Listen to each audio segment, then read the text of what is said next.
Pemirsa, bentrok sopir freelance akibat rebutan penumpang dapat mencoreng citra pariwisata Bali. Menurut anggota DPRD Bali, Ana Agung Ngurah Adi Ardana, peristiwa itu seharusnya tidak terjadi bila semua pihak tidak hanya memikirkan isi perut sesaat, namun memikirkan masa depan pariwisata Bali.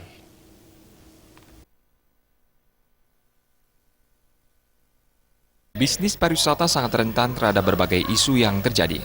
Sehingga terjadinya bentrok antara sopir freelance akibat rebutan penumpang bisa berimbas buruk terhadap citra pariwisata Bali.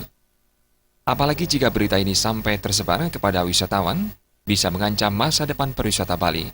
Untuk itu, anggota DPRD Bali, Ana Agung Ngurah Adi Ardana, menghimbau semua pihak berhati-hati dalam bersikap dan tidak mudah tersulut emosi, hanya karena persoalan sepele yang pada akhirnya akan merugikan semua pihak. Penting untuk disadari dari freelance tersebut, guide freelance tersebut, bukan hanya perut saat ini yang dipikirkan, tapi justru dilihat kepanjangannya yang lebih jauh. Apabila pemerintah tegas, freelance tersebut segera ditertibkan, implikasinya tentu akan lebih buruk dari saat ini. Saya mengimbau, marilah kita masyarakat Bali saat ini, demikian beratnya pariwisata kita ke depan, bersama-samalah kita membuat situasi ini kondusif. Jangan dibawa ke dalam hal pribadi, dalam urusan mencari nafkah.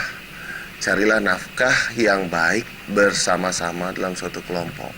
Yang jelas adalah kondusivitasnya harus tetap dijaga untuk masa depan mereka semua. Dari segi peraturan dan perundang-undangan, sudah sangat jelas mengatur pelaku pariwisata di Bali. Hanya saja, implementasinya belum maksimal. Untuk itu, penegakan aturan perlu dipertegas oleh aparat terkait, sehingga tragedi serupa tidak terjadi lagi.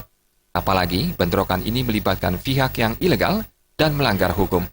Purnama dan Murawira, Bali TV.